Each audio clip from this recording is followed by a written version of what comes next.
Joining us now is Democratic Senator Jeff Merkley from Oregon. He sits on the very relevant Foreign Relations Committee, which oversees this. Thanks for joining us. You bet. History is a guide here, and I just want to be clear and get your view of the distinction, because past administrations, whether it's an Obama state dinner or a Bush state dinner, there are plenty of fancy dinners in Washington that are lawful, ethical. What do you see in this reporting that concerns you? Is it different? And what about the other investigations this watchdog was reportedly doing? Well, you would expect a Secretary of State to be holding networking meetings, networking dinners, cultivating lots of connections with ambassadors from around the world, with influential individuals in America who have connections related to foreign policy, members of Congress, members of the Senate. All of that would be normal. The initial report on this sounds like very high-end, fancy dinners that seem to have little connection to the conduct of foreign affairs at a time that the secretary was considering running for political office. That's what makes it highly questionable. It goes with other issues that have been raised. For example, the secretary using public funds to fly back and forth to his home state.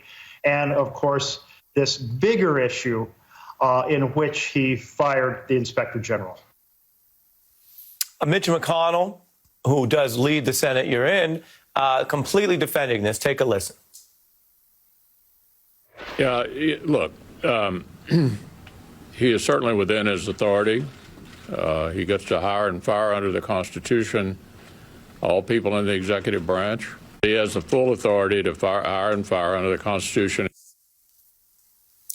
As we do around here, Senator, I will say fact check, true. There are things here that don't make sense to a lot of people, like you have a watchdog, they start investigating the head of the agency. If they do their job well and they find bad things or they kick up dust, they become very unpopular in the agency, and that agency head working with the president then ousts them.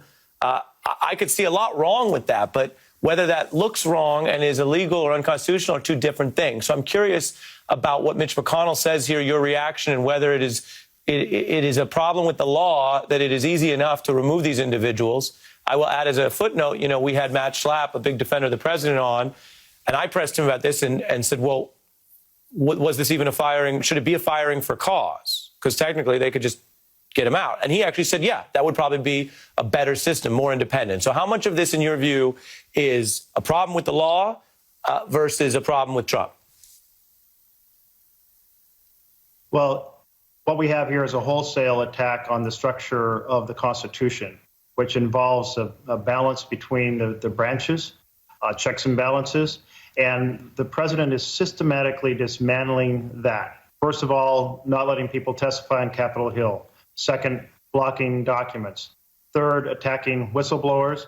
And now, in 5 weeks, sacking 4 inspector generals, the folks who are inside, who produce reports to make sure that the executive branch is abiding by the constitutional framework, following the law, implementing the law as passed.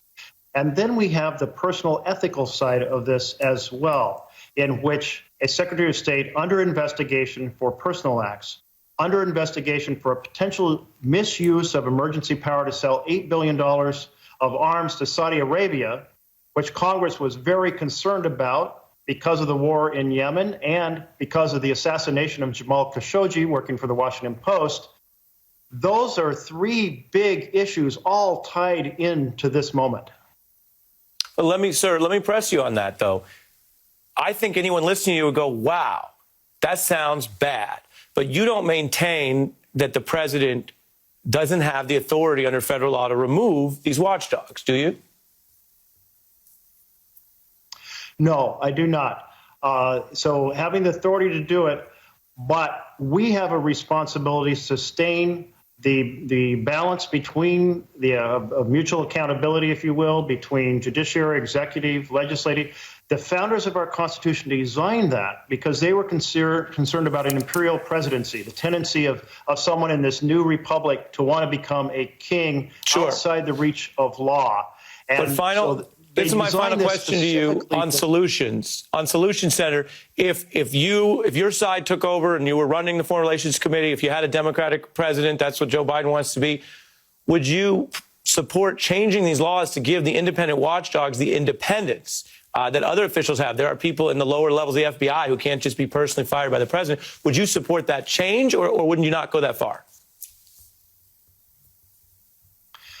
I think that probably yes. And I say that in the context of not being sure if that would pass constitutional muster to have an inspector general who couldn't be fired by the president. But the principle, it's why so much of what we do depends on principles and integrity, not just the letter of the law.